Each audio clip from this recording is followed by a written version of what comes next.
Misi Sukhoi Su-35 untuk membangun kekuatan udara Indonesia yang modern, dikembangkan untuk mampu mengimbangi pesawat siluman. Su-35 dipastikan akan meningkatkan kemampuan pertahanan udara dan proyeksi kekuatan Angkatan Udara Indonesia. Sukhoi Su-35 akan menjadi bagian dari misi Indonesia untuk membangun kekuatan pertahanan yang modern. Pesawat tempur kelas berat Rusia ini sangat cocok untuk geografi Indonesia dan akhirnya bisa memecahkan masalah lama negara yang memiliki wilayah yang sangat luas. Su-35 memiliki jangkauan 3.600 km hanya dengan bahan bakar internal, yang akan memungkinkan Angkatan Udara Indonesia untuk melakukan misi jauh dari pangkalan. Karena negara yang luas terdiri dari 18.370 pulau-pulau kaki panjang, Su-35 bisa menghilangkan masalah ini. Angkatan Udara Indonesia akan dapat melakukan patroli area dengan durasi yang lebih lama. Pesawat ini juga dilengkapi dengan probe pengisian bahan bakar udara yang dapat memperluas jangkauannya serta waktu berkeliaran. Angkatan Udara India telah melakukan misi 10 jam dengan Sukhoi sehingga secara teori Indonesia juga bisa melakukan hal yang sama. Untuk sebuah pesawat yang membawa sebuah muatan besar yakni 8 ton rudal dan bom yang ditempatkan di 14 cantelannya, pesawat ini jelas memberi kelebihan tersendiri. Dikombinasikan dengan kemampuan jarak jauh memungkinkan pilot untuk melakukan probe berulang dan U-turns, taktik perang dingin Rusia, yang dapat meninggalkan lawan bingung, lelah dan rentan dalam pertempuran udara. Salah satu ciri pesawat tempur Rusia adalah kemampuan membawa rudal yang cukup banyak. Ini adalah keuntungan besar bagi pilot karena mereka dapat membawa rudal lebih dan dengan demikian mampu menembakkan rudal secara salvo untuk membunuh lawan di udara. Rusia juga telah menjual rudal akurasi yang cukup besar dan berdampak kinetik ke sejumlah pelanggan dan sangat mungkin Su-35 Indonesian akan datang dengan rudal tersebut. Rudal jarak jauh serangan darat dan anti kapal memungkinkan Sukhoi Indonesia untuk menyerang target dari jarak serang aman. Su-35 telah mendobrak tirani jarak. Kota-kota seperti Darwin dan Perth, yang dulu tidak terjangkau sekarang secara tegas dalam jangkauan Angkatan Udara Indonesia. Kelemahan militer Indonesia terlihat paling mencolok selama krisis Timor Timur. Pada tahun 1999 mereka hanya bisa menonton dari pinggir lapangan sebagai kontingen pasukan di bawah Australia. Jelas ini menjadi penghinaan tersendiri bagi Indonesia. Dilanjutkan dengan krisis ekonomi dan sanksi Amerika telah menjadikan armada F-16 dengan cepat usang dan nyaris lumpuh. Indonesia kemudian memesan 2 Su-27 1 kursi dan 2 Su-30 kursi kembar dari Rusia dengan kontrak tahun 2003 senilai 192 juta dolar Amerika. 4 tahun kemudian, Jakarta memerintahkan 6 Sukhoi.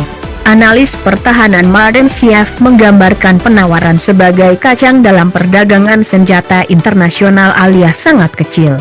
Hasilnya dengan armada yang ada Angkatan Udara Indonesia jelas tidak akan mampu bersaing dengan kekuatan regional.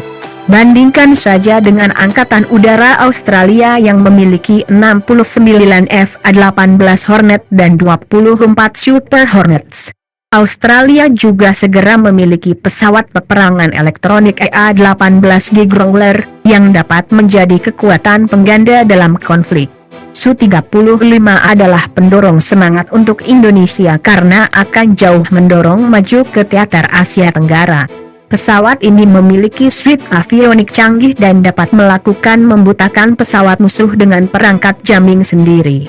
Sebagian besar analis barat setuju Su-35 adalah pesawat non-siluman yang paling mampu di dunia saat ini dan dapat mengalahkan setiap pejuang kontemporer barat, kecuali pesawat tempur siluman F-22, tapi harus diingat F-22 harganya mencapai 350 juta dolar Amerika per pesawat sementara Su-35 hanya 65 juta dolar.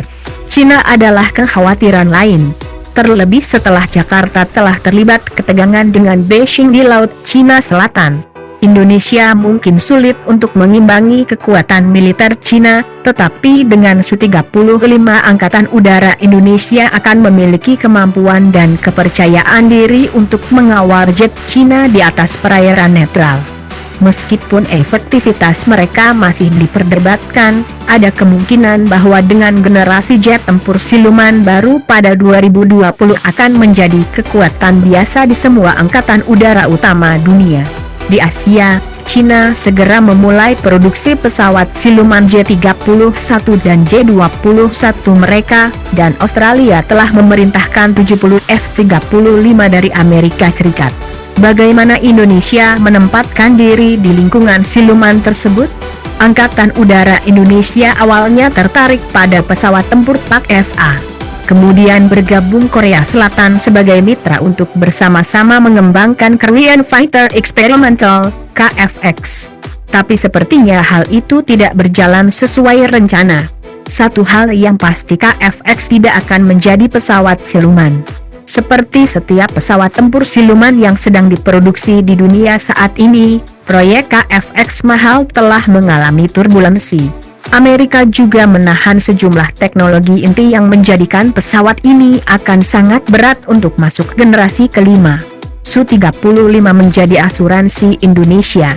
Yang Changwei, seorang ahli sistem senjata Rusia di Taiwan, menjelaskan meski bukan pesawat generasi kelima tetapi Su-35 telah memiliki sejumlah fitur pesawat siluman yang juga digunakan oleh PAK-FA. Sebuah laporan oleh National Security Network, NSN, yang berbasis di AS pada Agustus 2015 menunjukkan Su-35 akan bisa menindas F-35 dalam pertempuran udara 1 lawan 1. Dalam laporan berjudul Thunder Without Lightning, The High Costs and Limited Benefits of the F-35 program analis kebijakan think tank Bill France dan peneliti Daniel Degrand mengatakan F-35 kemungkinan akan mampu dikalahkan oleh pesawat tempur Su-35.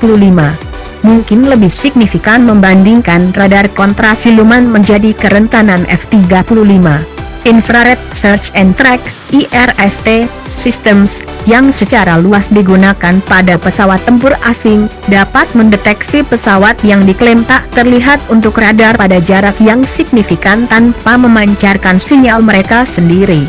Sependapat tentang implikasi IRST untuk melawan siluman, Kepala Operasi Angkatan Laut Laksamana Jonathan Gardner mengatakan, "Mari kita hadapi itu. Jika sesuatu yang bergerak cepat melalui udara, mengganggu molekul dan menempatkan panas, saya tidak peduli bagaimana dingin mesin bisa menjadi, itu akan terdeteksi."